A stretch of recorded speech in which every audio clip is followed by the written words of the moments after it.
Assalamualaikum warahmatullahi wabarakatuh. Perkenalkan, nama saya Umi Rahmawati, NIM B93218176. Di sini kita akan bahas tentang metode kuantitatif pada bab uji analisis data. Namun kalau hari ini kita akan menjelaskan uji analisis data berdasarkan prodi kita, yaitu bimbingan konseling. Oke. Nah, jadi kalau di bimbingan konseling atau penelitian kuantitatif yang bergerak pada bidang sosial, itu kita bisa menggunakan 12 cara untuk menguji atau menganalisis data kita. Yang pertama itu ada uji si kuadrat. Nah, kalau di bimbingan konseling itu sendiri, uji si kuadrat ini digunakan untuk kita menyelesaikan masalah dengan satu teknik. Jadi di sini saya sudah tulis bahwa X itu adalah teknik yang digunakan konselor, kemudian Y adalah masalah konseling. Nah, ini adalah Y-nya adalah masalah konselor, maksudnya di sini adalah masalah yang dihadapi oleh konseling yang akan diselesaikan bersama-sama dengan konselor, seperti itu. Nah, jadi contohnya di sini adalah seumpamanya di sini teknik token ekonomi untuk menyelesaikan masalah si konselingnya, yaitu untuk menurunkan tingkat agresivitas, tingkat stres dan tingkat kecemasan pada anak didik kita. Contohnya seperti itu.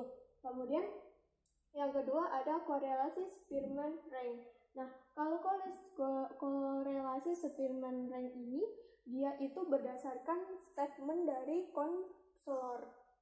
Maksudnya dari konseling. Ini dari konseling. Dari klien kita. Nah, ini dari si konseling itu sendiri.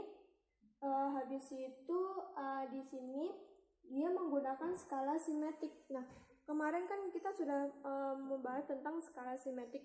Jadi kalau skala simetrik itu ketika kita ditanya kamu pada tingkat stres 1 sampai 100, kamu di tingkat berapa? 10.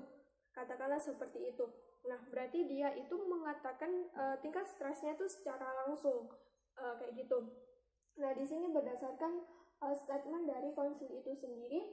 Kemudian di sini dia tuh menggunakan satu teknik untuk menggunakan satu masalah untuk menyelesaikan satu masalah. Contoh di sini adalah teknik disentasi itu, terus kemudian untuk menyelesaikan masalah stres kayak gitu. Kemudian yang tiga adalah korelasi produk momen. Nah, kalau produk momen ini dia itu digunakan untuk sama juga satu teknik untuk satu masalah, cumanya yang membedakan di sini dia tuh menggunakan ranting scale. Nah, kalau menggunakan ranting scale berarti di sini berdasarkan statement konselor.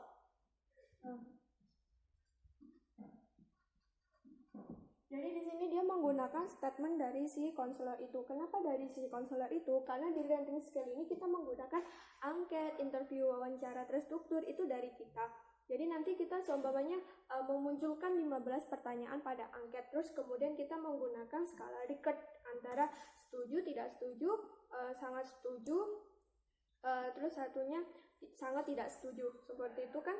Terus nanti kita kalikan 15 pertanyaan pernyataan yang kita buat itu, kita kalikan 4 poin yang ada pada skala Likert yang kita buat, kemudian nanti kita bentuk rating scale-nya.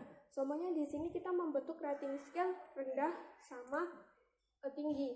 Nah, berarti dari 15 kali 4 kan 60 jawaban yang ada itu nanti. Kemudian kita kategorikan seumpamanya di sini kan ada 2, berarti 60 dibagi 2 itu 30.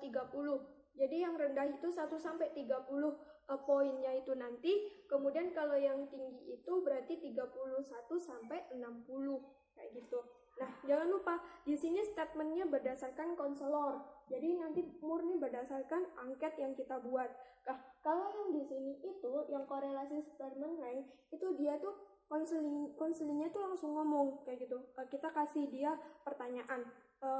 Kemudian si konseling ini mengasihkan pernyataan dia bahwa dia ada di tingkat stres pada level 1 sampai 100, dia berada pada tingkat 10, katakanlah seperti itu. Nah, Kemudian di sini adalah korelasi ganda. Nah, kalau korelasi ganda di sini ini adalah X1, X2 untuk menyelesaikan masalah satu. Apa maksudnya? Nah, di sini kalau di korelasi ganda di sini X1 dan X2-nya ini dia dalam satu teori kayak gitu. Nah, jadi dia di sini dalam satu teori untuk menyelesaikan satu masalah. Contohnya itu di sini ada teknik token ekonomi, pengaruh teknik token ekonomi dan teknik disentasi itu untuk mengurangi stres pada anak didik kita kayak gitu. Nah, jadi di sini kita menggunakan dua teknik dalam satu teori. Kemudian di sini ada teknik ganda regresi. Nah, kalau di teknik ganda regresi ini nanti kita di sini menggunakan dua teori untuk menyelesaikan satu masalah. Contoh pengaruh penggunaan teknik token ekonomi dan flooding untuk mengurangi fobia pada anak kayak gitu. Nah, jadi bedanya itu di sini itu double teknik dua teori, kalau di sini adalah double teknik satu teori, sama-sama untuk menyelesaikan masalah satu kayak gitu. Nah, kemudian di sini adalah linear sederhana. Nah, kalau kita sudah masuki linear sederhana, di sini kita memerlukan kelompok kita memerlukan kelompok kontrol dan kelompok eksperimen. Nah, jadi kalau di linear sederhana ini adalah nilai post test ketika kelompok kontrol sama kelompok eksperimen sudah diberikan treatment. Tapi bedanya di sini, kita di sini untuk mengetahui, untuk membandingkan bagaimana sih kalau kelompok kontrolnya ini sama-sama diberi treatment, tapi yang satunya itu benar-benar di treatment dengan on the spot, maksudnya langsung, dan ketika di kelompok kontrol ini hanya diberikan treatment berupa kayak motivasi, kemudian kata-kata saja kayak gitu. Contoh, di sini kita sama-sama untuk menangani stres. Kemudian di kelompok kontrol ini kita memberikan treatment informasi bahwa stres itu dapat dilakukan dengan metode teknik Blibilio dengan komik kesukaan kita. Kita hanya sebatas sampai ngomong. Tapi kalau yang di kelompok eksperimen kita, di situ kita sudah sampai terjun ke dia untuk benar-benar mentreatment dia menggunakan teknik Blibilio itu seperti apa. Kayak gitu. Nah, di sini kebalikan dari linear sederhana adalah uji T1 sample. Dia sama-sama untuk membandingkan kelompok kontrolnya dan kelompok eksperimennya. Cumanya kalau yang di uji T1 sample ini dia itu yang kelompok kontrolnya dia tidak diberikan treatment. Nah, jadi perbandingannya bagaimana kalau kelompok kontrol sama kelompok eksperimen ini, yang satunya tidak diberi treatment, yang satunya diberi treatment, hasilnya seperti apa? Kita lihat nanti nilai dari post testnya. Nah, kemudian syaratnya di sini sama di sini itu, ingat jangan lupa bahwa nilai pre-testnya itu harus sama kayak gitu. Jadi kalau kelompok kontrolnya pre-testnya sebelumnya emang stres pada tingkat 60, maka yang kelompok eksperimen pun juga harus pada tingkat 60. Sama halnya dengan yang uji T ini, nilai pretestnya itu juga harus sama. Kemudian yang di nomor 8 ini ada uji beda dua variabel. Nah, kalau yang uji beda dua variabel ini, di sini kita menggunakan satu teknik untuk menyelesaikan dua masalah. Kayak gitu. Contohnya kita menggunakan teknik token ekonomi untuk mengurangi pengaruh teknik token ekonomi untuk mengurangi tingkat agresivitas anak serta pada tingkat stres anak. Contohnya seperti itu. Nah, kemudian yang di selanjutnya itu ada ANOVA satu jalur. Nah, kalau ANOVA satu jalur di sini kita tuh memiliki 3 teknik, 3X. 3X itu 3 teknik dalam satu teori mungkin. Kemudian di sini untuk menyelesaikan satu masalah.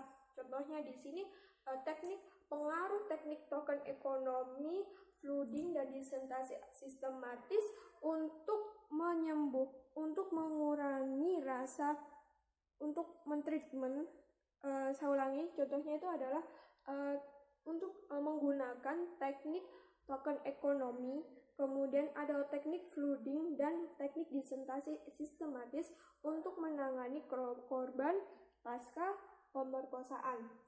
Contohnya seperti itu. Karena ini korban pasca pemerkosaan, berarti di sini tuh masalahnya sangat berat.